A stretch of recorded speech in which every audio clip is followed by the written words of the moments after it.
I just want to read a sentence from your book, just to give people the idea that this is more than just, you know, a run-of-the-mill piece of crime writing. It's really beautiful, gorgeous prose. This is a sentence. You don't have to talk to this sentence. I just want to have these words in my mouth. Okay. I could smell the sea and hear the faint crashing of the waves against the jagged cliffs that circled Deception Bay like a strangler's hands. Sensational sentence. Now, Vikki, what was the impetus that shifted you from non-fiction to fiction? And is it a big shift? It all began lunch one day at Dumplings Plus in the city with this really annoying person who'd just done a PhD. I think that was you, Robert. I don't recognise yeah, annoying. Was. And so there was this sense of, it was quite a funny lunch because everybody at the table had done a PhD except me and one other person. And I turned to the other person who hadn't done a PhD. And it was Angela Savage's daughter who was in grade 5. So she had a good excuse because she hadn't finished primary school yet. And but I didn't have a good excuse. And there was one of those, do it, do it. I think there was literal chanting over dumplings. And I think by the end of that lunch, I went, all right, I'll do it. And so I think I took the advice of Kelly Gardner, who's at La Trobe, and she just said, you know, enjoy the ride. Don't rush it, because I think as writers, you write a book a year and you just keep writing them. And she just said, sit back and enjoy the learning. And so I did. And I thought, well, I'm going to do fiction, because why do a PhD in what you can already do if there's, this is the teacher in me, you know, if there's a chance of learning a new skill. And so I thought, well, you know, now's the time, and I always wanted to write fiction. And so everything that I'd ever learned about true crime seeped in, and misogyny seeped into this story. Were you surprised at how smooth the process was for you? I'm never really surprised, because when I had moved from true crime writing, and when Casefile asked me to do a podcast series, I went, yeah, sure, I don't know how to do that, but I'll figure it out. And what it is it's just all storytelling. And then recently I did what's called a short for to pitch a documentary series with a production company. And we didn't even discuss it, and I organised the interviewees, and I just kind of sat next to the camera and started talking to them, and I thought, wow, this transfer, we talk as teachers about transferable skills, and they really, this is the embodiment of them. And then the novel was still storytelling, and it's about writing something like true crime in as powerful way as you can to tell that story and to make people gasp. Thank you. Marg, give us your thumbnail sketch of Stone Town, which is the sequel to Cutter's End with Detective Margheriti as the main character. So in Stone Town, Margheriti is back in his hometown of Buralama, and he has a body of a real estate agent is found in the bush by 3 teenagers. At the same time, the barking owl, which is a true owl, the Ninox conivens, is heard screaming in the bush. So it is about the tensions between rural and city life, the rural, and the tensions that play when that comes with land, buying and selling of land. At the same time, there's a crime of national importance, which is a young policewoman has gone missing. So those two crimes converge as Margheriti weaves his way through the story. Would you call your books celebrations of rural life or warnings to people not to go there? Well, I'm from a rural town, so, and I'm 50 years old. I think ever since I went to university in Melbourne, and then I moved straight back to the country after that. So, well, because it's my life, I hope it's not a warning against rural life, because I love it. It's the life that I've chosen. My parents live here in Port Fairy now after living at a farm just out of Toolong, 5 k's out of here. So it's really in my blood living in the country. So I hope I display rural life and country life as authentically as possible, because I must do it, because I live among people who I get inspiration from, and I do not want to do them a disservice. Yeah. It's good and bad. Yeah, it's still a very scary place in your books. And, you know, I'm from the city, and I love Port Fairy, but after dark, this is the creepiest town in Australia. There is no question about that. Emma, thumbnail sketch of Those Who Perish. I'm sorry, I can't do a Vikki knees to the groin. So Those Who Perish is the final in a short series of novels featuring Caleb Zellick, who is the very standard troubled outsider, but he is profoundly deaf. And I think in many ways the whole series is about him finding his place in the world. So Those Who Perish is very much his homecoming, or his attempted homecoming, I should say. So the novel begins with an anonymous message that comes to him, warning him that his beloved but troubled and estranged brother is in grave danger. Caleb rushes back home to the fictional town of Resurrection Bay and basically walks into sniper fire, and things pretty much go downhill from there. When you began writing Resurrection Bay, what made you double the difficulty of writing crime by making your main character profoundly deaf? Now, I know that you learned Auslan and are fluent in Auslan, semi-fluent in Auslan, to make your character come to life. So why did you give yourself this thing?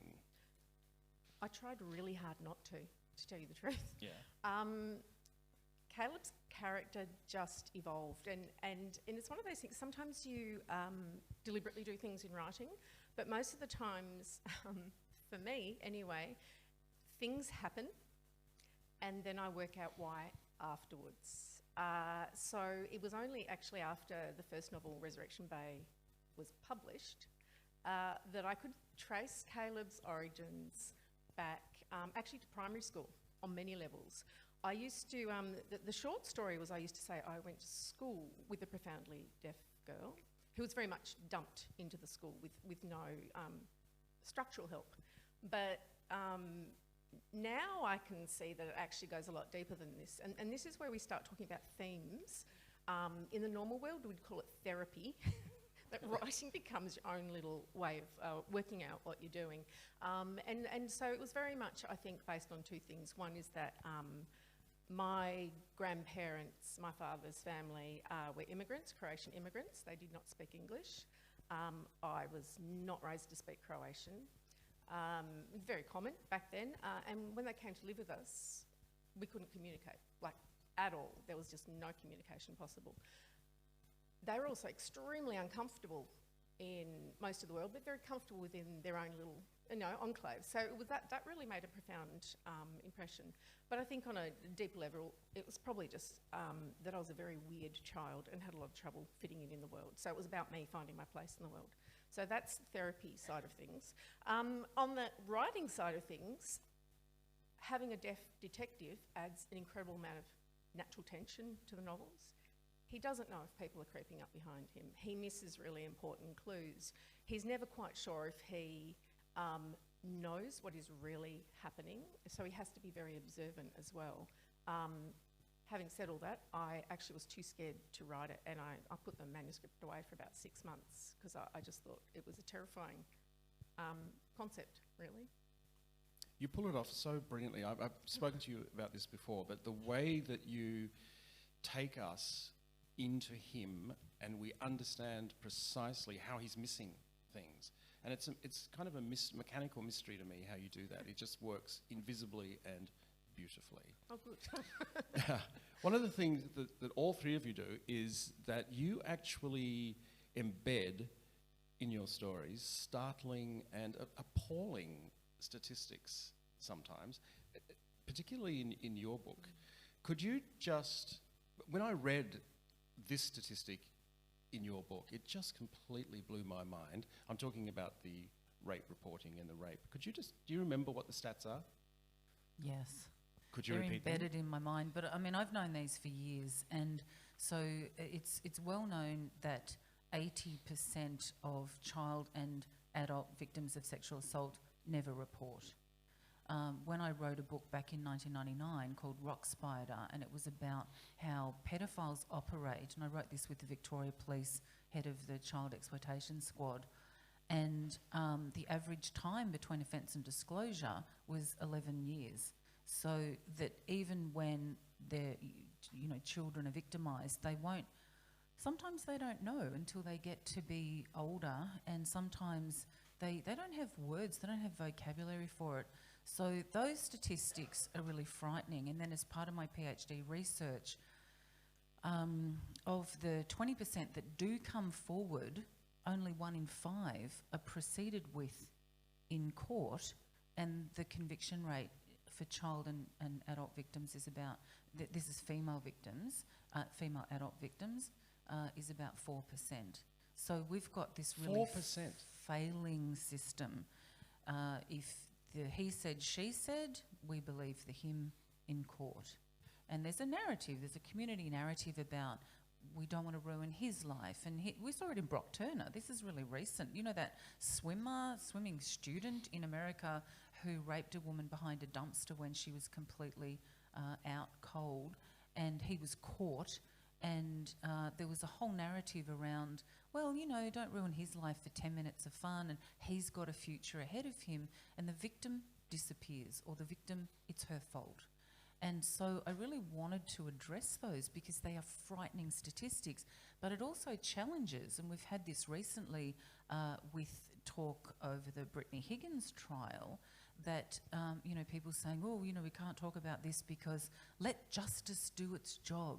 Let innocent until proven guilty. And I sit there talking to the television saying he's got a 96% chance of being found innocent, as they often say on the steps of the court, before he walks in the door. And so when I'm talking to the TV, I'm saying justice does not work, innocent till proven guilty. That means that he walks in innocent, and it's almost, and with a lawyer, and that almost she has to prove that he did what he did, and it's just, it doesn't work. Yeah. You actually have a female character say to Antigone, sometimes women lie. And the brilliant reply that she gives is, rapists always lie. I know, right? I made that noise when I came up with that line, that this notion of, but women lie, and I'm fascinated with this narrative of woman as liar. We had it in the US election, Trump, yeah. Hillary's a liar, and if you go, what did she lie about? I don't know, emails, she's a liar. We had Amber Heard is a liar, and so it's almost like, let's label women liars. I think Meghan Markle's probably a liar as well. Liar, liar, pants on fire. And, research has shown, Patrick Tidmarsh, who's a well-known researcher in this field, he reckons it's about 2% of reports are false. And yet we have this narrative, women are lying, because that's the easier path. Because if the woman's lying, we don't have to do anything, and we can just keep going. If she's not lying, everything has to change. The parliamentary, that meditation room, I think that should be shut. But everything has to change if we believe her. So it's the path of least resistance. Yeah. Marg, in your books, you confront, both in Cutter's End and in Stonetown, the reality of rural suicide. How do you deal with that? Because those statistics are also, do you have them at your fingertips, what those stats are? But sorry, they're not good, are they? I can't remember the statistics. But it is high, very high, and the suicide rates in rural country towns are majority, it's men over the age of 60, and a lot of it, and we all know, everyone who's lived in a country town has known people who have suicided, but often it's, where I'm from, and I'm thinking of two kind of recently, in the last 2 years, is old farmers who, the farm's either been taken away, or the farm they don't know what they're going to do with the farm, or the kids don't want the farm, or they've retired and the farm's failing, or their wife has left them and they don't know what to do. So police officers in small country towns are very well versed in finding old people over 50. You know, I shouldn't say, oh, I'm 50, who have killed themselves and sort of prizing away the 22 from their hands. And there just aren't the support services. Well, no, not really. No, and you just need to read the papers at the moment to find out GPs and so forth in countries are really in short supply, and it's dire actually. So yeah, I do address that. Although when I'm writing my books, I never kind of have I don't kind of have a message when I'm. No, we're going to get to the humour in all of the books. We're making these books sound like they're total downers, and they're not. They're so not. They're both really funny and thrillers, but they do have this stuff in them. In your latest book, you've got this passage that I'm just going to read. Caleb is alone with his wife, Kat, and you say, using Auslan, now they were alone, a natural signer, that's Kat, she's a natural signer, with her expressive face and open emotions. She'd learned the language for him, something his parents hadn't done. She'd immediately understood its importance. The daughter of a culture still fighting against the efforts of colonisers to eradicate its language, because she's an Indigenous person. Do you want to talk to that? Because it does flow through this book. Yeah, you've actually pinpointed one of the hearts of actually the entire series. So home and language are really entwined, I think. Yep. They definitely are for me, and I think for many, many people. And one of the reasons I was drawn to Auslan for Caleb, because I didn't know if he was going to be a signer. Most people who are deaf are born into families who hear. So very few people actually have families who sign with them, and the majority of people who have deaf children are encouraged to go through the oral system to teach them only spoken language. And it has changed, but there's been a long history of denying deaf people language, not letting them, having their hands tied so they won't sign, things like that, schools being only oral, and people being punished. And there's an absolute mirroring of that with Indigenous communities all around the world, but particularly in Australia, being denied language, being denied self, family, home, all of those things. And I'm not Indigenous, but I have family I'm very close to who are actually Gunditjmara. And I know a lot of people who mourn the loss of that connection, but also who are absolutely fighting to save their language. And a little bit of that with Kat is actually based on an amazing young woman called Mandy Nichols, who is just, she is becoming this incredible force of strength and hope and a renewal of the Woiwurrung language. And it's just been in my head the whole time, the mirroring and the importance of this. And so it just made sense for Caleb and Kat's relationship to really centre around language. That Kat is one of the few people who's gone out of her way to communicate with him. All of your books are about, to some extent, about forgiveness. Are there crimes that simply cannot be forgiven, Vikki? I'm doing a podcast at the moment on the Frankston serial killer, and there are not many people who can say that. Having written a book on that many years ago, and keeping that case in the public eye, because his non-parole period next year is up, and so his crimes, because I am daily dealing with the outcome and the ripple effect and the sorrow and the heartbreak and the torture that his impending possibility of parole is putting onto the families. And every day my view is strengthened that what he did is unforgivable. Do you know if the families of the victims share that view? I spend a lot of time with the families, and they are broken by this, and they just, and Natalie Russell, the third victim, her mum said to me just a couple of weeks ago when we had lunch, and she just said, I'm too old, I'm nearly 80, I'm too old to fight this. And I said, Carmel, there's people like me and journalists and politicians that are going to take up this fight for you. And every time he hits the news, those people suffer. And if the government knew just how much, this is torture. And I'm not exaggerating, it is torture for all of them. And so what he did is absolutely and utterly unforgivable. There's not a chance, is there, that he will make parole? I think the problem is the government keeps saying, no, there's no chance that he'll make parole. But if we trusted the government, then we would believe that. But of course, I don't know, who does? Nobody. And so the thought that all we want is a law that says, no, he'll never get out. And they've done it, there's precedent. They did it for Julian Knight, they did it for Craig Minogue, the Russell Street bomber.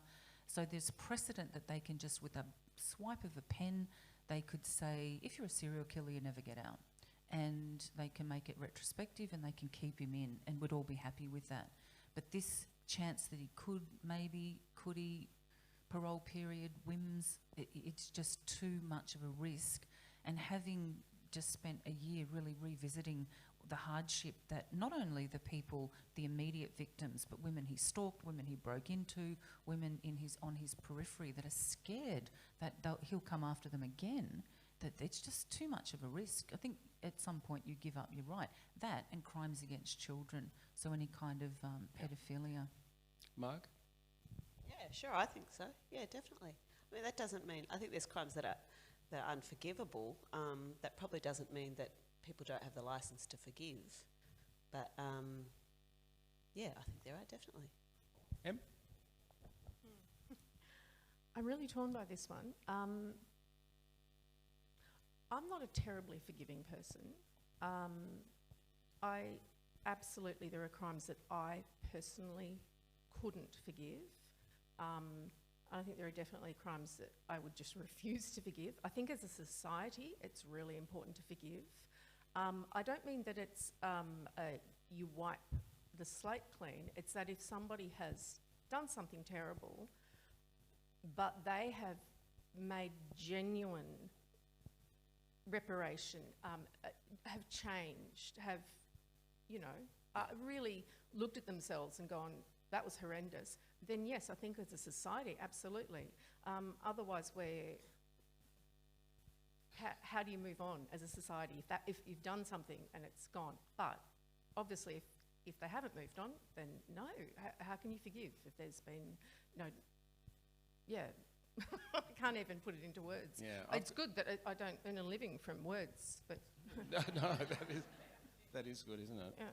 I've got quite a low bar on this one. You know when you're just about to turn into a car space in a shopping thing and a car comes in? No, they're out. They're out. If I had a gun, Melbourne's car parks would be littered with the corpses of these people. I've got another one. Okay. Anyone that puts S on the end of a regular noun, like millionaire-S, author-S, that's unforgivable. Well, yeah. I'm willing to argue with that, but not here. Also, in your book, particularly, Vikki, you bring up the question of the difference between justice and law. And you say, you've got a wonderful sentence. Did I write it down? It doesn't matter. You just make this distinction that Antigone has seen so frequently how law trumps justice. Can you talk to that? Oh, that's totally based on all of my 30 years of true crime writing. Yep. So, and relatives have said this to me, that there's this canyon between the law and justice, because unless justice can never be done because the dead cannot be brought back. And so if you're dealing with murder, that you can never get back the person who's gone. So it doesn't really matter what the sentence is. It just then becomes down to keep him in jail because we want to feel safe and we don't want him to wreak havoc that he wrought on us. Marg, have you had any experience about this depressing tension between the two? I just feel so depressed. Oh, we'll get to the... I mean, I've never worked in true crime. I've had a very happy life. You know, I write about horrible things, but I don't know, the truth and we're talking about the difference between truth and justice. Yeah, the tension between those two things. Yeah, I mean, I think there's times where probably justice has never been served, and the truth will not come out. You know, that's what I first put in my first novel, Cutter's End, was kind of about that. Not so much truth, but law. Law. That you go to court imagining that what you're after is justice. But frequently, that's not what you get. I really enjoyed reading Helen Garner's This House of Truth. And I remember reading that book, and she talks about that disparity between law and justice. And at the end, she said there's a gap somewhere, because where does all the rage go? So we can talk about law and justice till the cows come home, but human emotions, where does the rage and the grief go, and where is the gap that we fill that in? So she talks about the void in between those two things really well, I think. Yeah. Em, in your books, have you explored this? Because you're working with police. Yeah, I think I have on a subconscious level, actually. I don't put justice and law in the same area in my brain at all. They're very different things.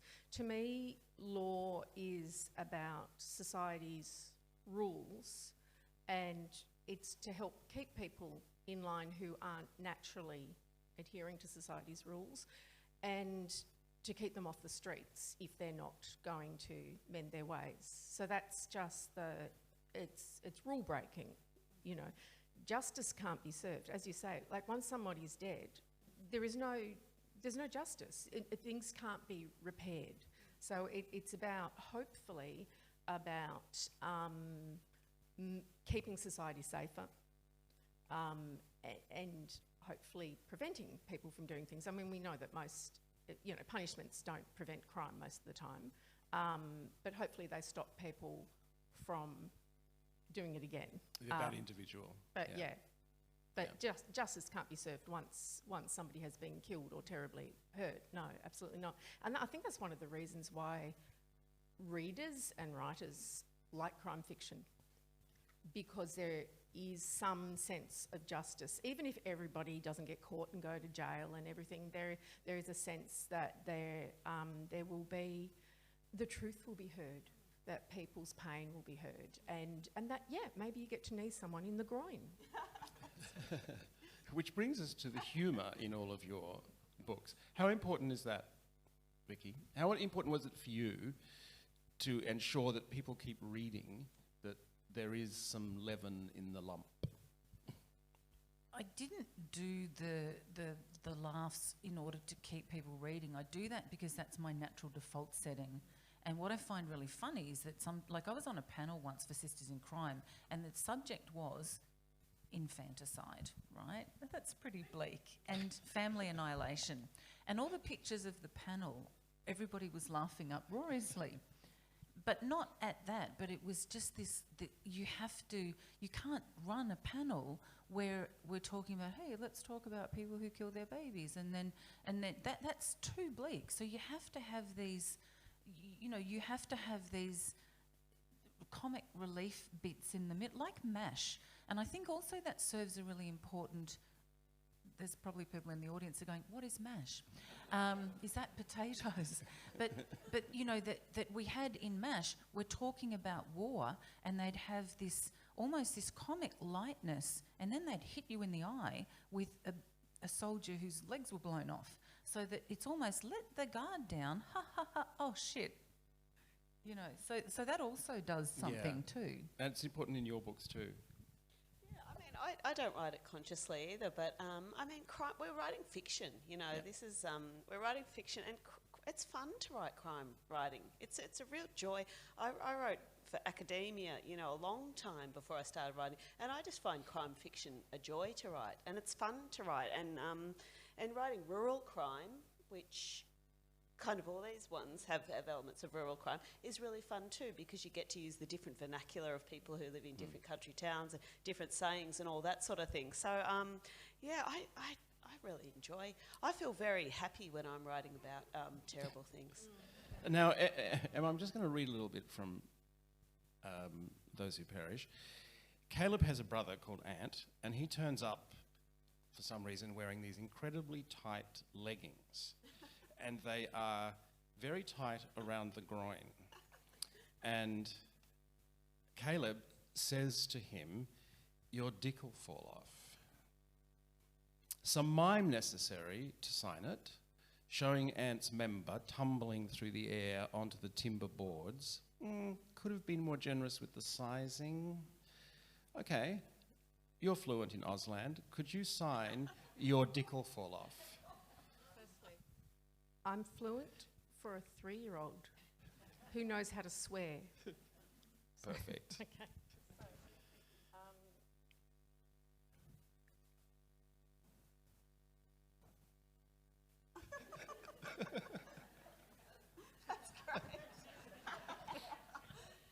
Okay, that's my opening at the next social occasion.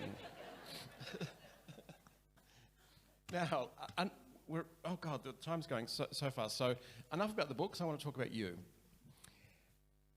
When you first started writing non-fiction, or we can deal with fiction, did you realise that performance anxiety would come with the territory? That you'd end up having to do this?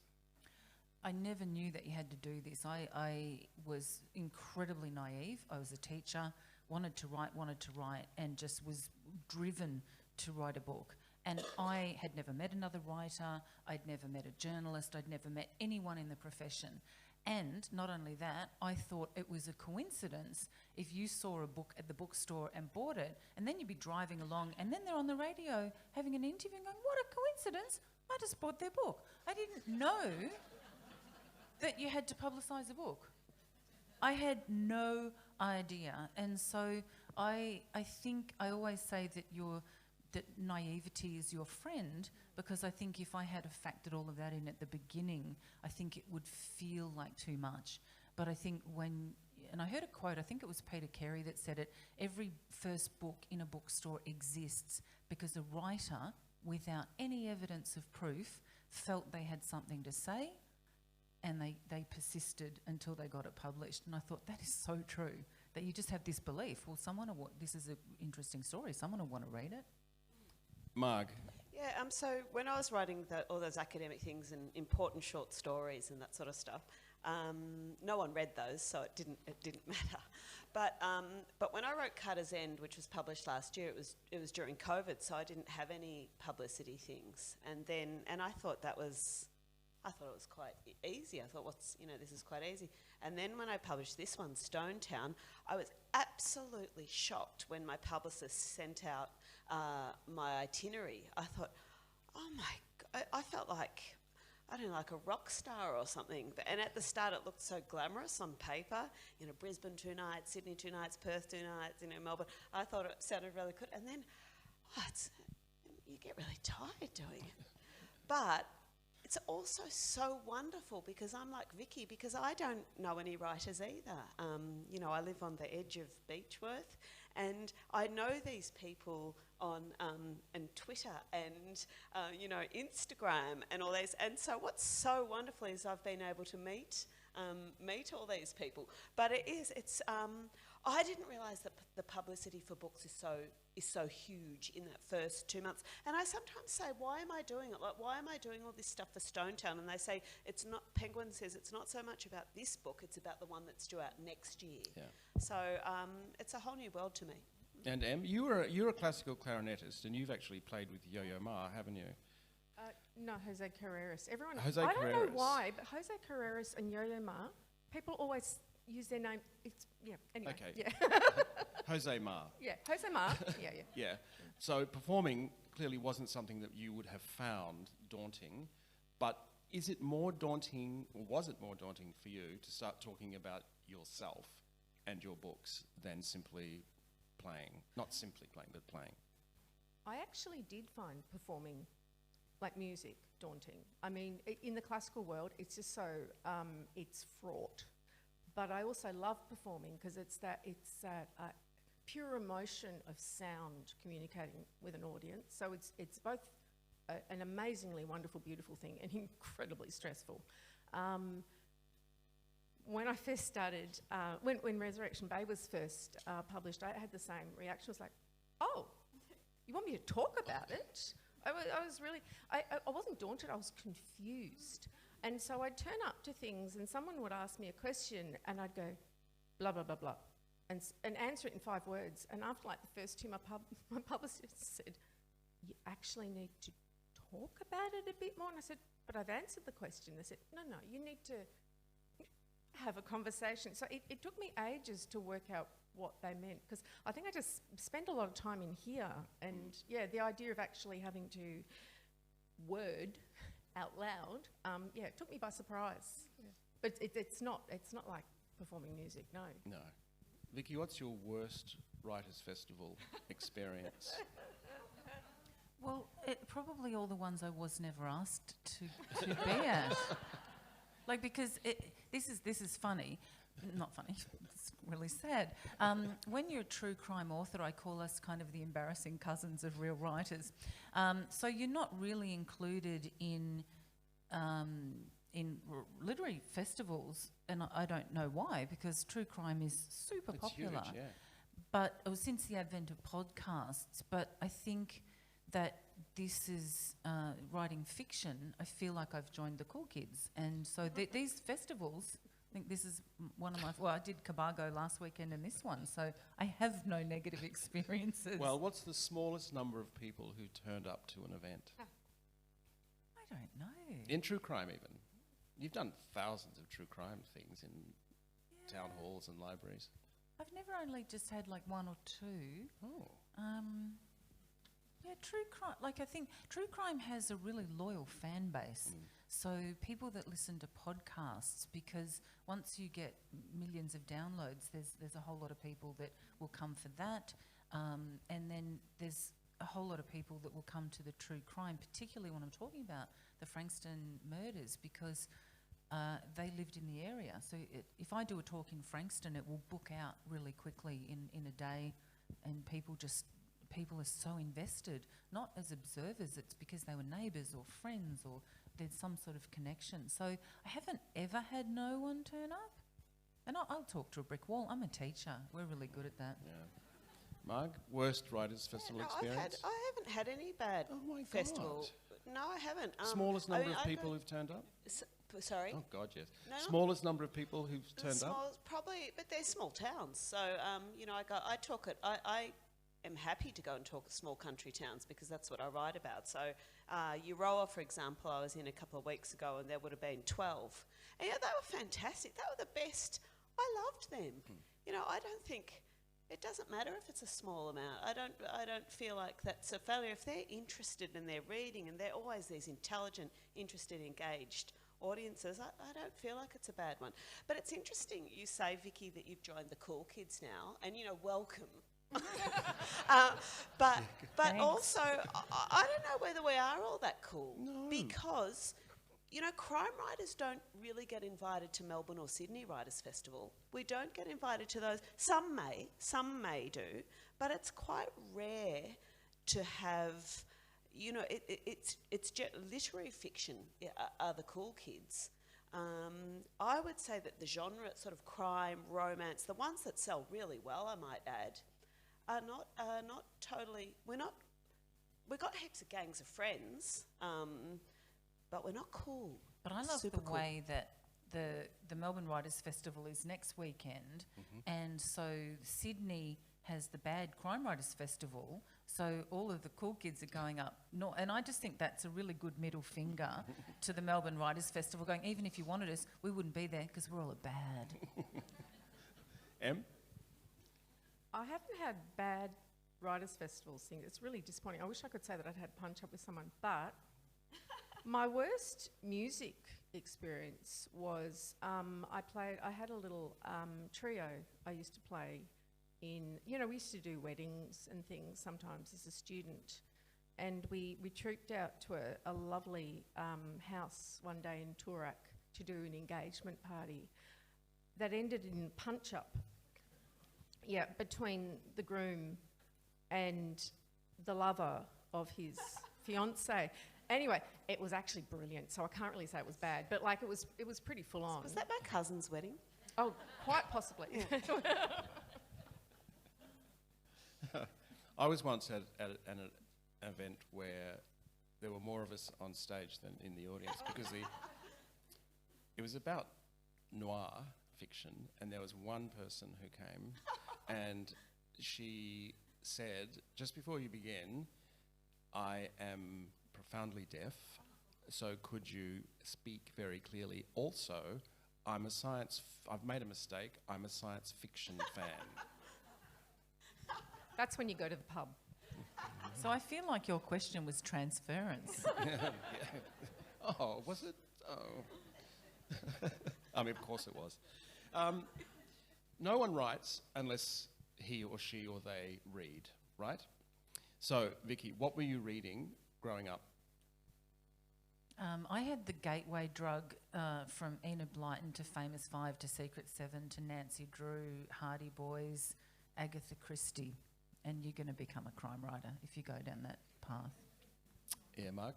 I read everything. It's hard to pinpoint. I read everything. I was like I was so hungry for books. Books were everything. I read everything. I remember being really at Deans Marsh Primary School reading when I first read A Wrinkle in Time. I found that amazing. And the main character in that, her name's Meg, but her real name's Margaret, and it was just so wonderful. And then everything. I'm hard pressed to name, but I was always, and I still am, always reading. Yes. I'm a much better reader than I am a writer. Reading is something that I'm really confident that I say I'm good at, and I like reading. But writing, I'm getting there. What's the last book that made you cry? All the Light We Cannot See. Absolutely made me cry. It made me tear up. That would be the last one, I think. Yeah. And what's your reading history? Yeah, I was the same. Everything. So we lived actually in Frankston, or just outside Frankston, and we were a long way from the library. So we'd go into the library, and that was great, and I'd just get anything. But the rest of the time, I was sort of, well, what are you going to do? Well, you're going to read your parents' bookshelves.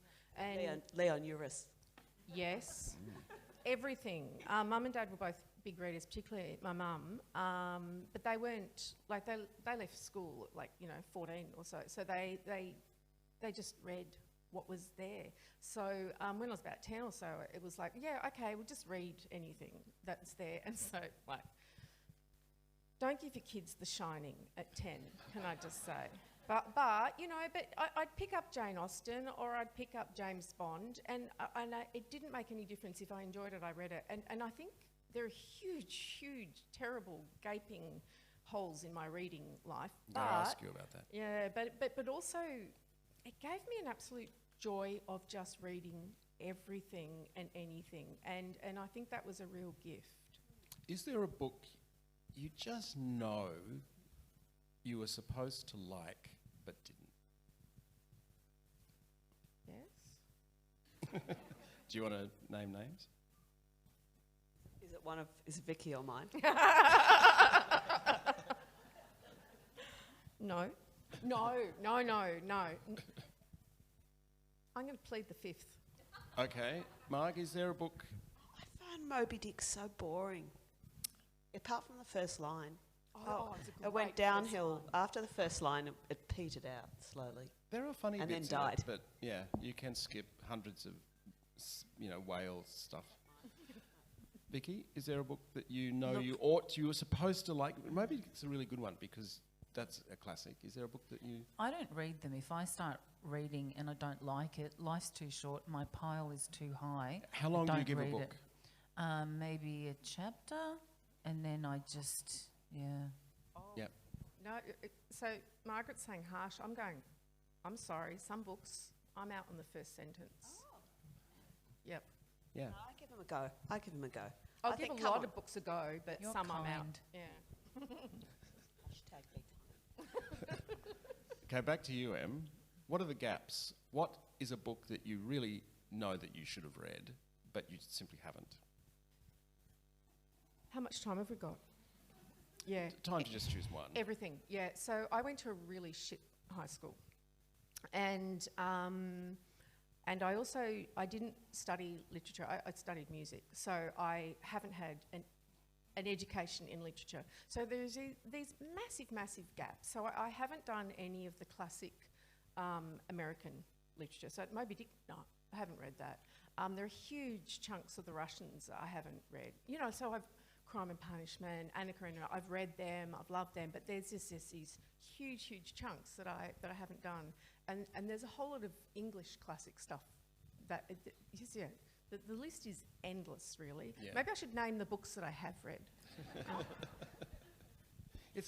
This is not a question. This isn't a shaming question. There's a very famous game called Humiliation, and it's played by American academics. And spectacularly, there was the head of an English department. I think it might have even been Harvard, and he admitted that he'd never read Hamlet. Oh, I actually love Hamlet. Yeah. So I'm up on him. Yeah. There you go. Yeah, we've all got them. Marg? Well, it's the hardest book to read, probably. Finnegan's Wake. Does We that don't- count? we don't 'Cause count that's so that, no. confusing. No, we don't count that. It's No so one's read that. confusing. The editor hasn't read that. Yeah, no. No one has read that. The Iliad, I find that really hard. Yeah, I don't know. There's lots of books I haven't read. Yeah. War and Peace I found a bit boring. To Kill a Mockingbird, honestly, I find a bit boring. I sorry. do. Sorry, I do. I appreciate it. That's not to say that I appreciate it greatly, but I do find it a bit boring. Vicky? I find it really hard to read classics because of the situation that women find themselves in. So, like, you read Madame Bovary and you go, get a job and pay for your own curtains.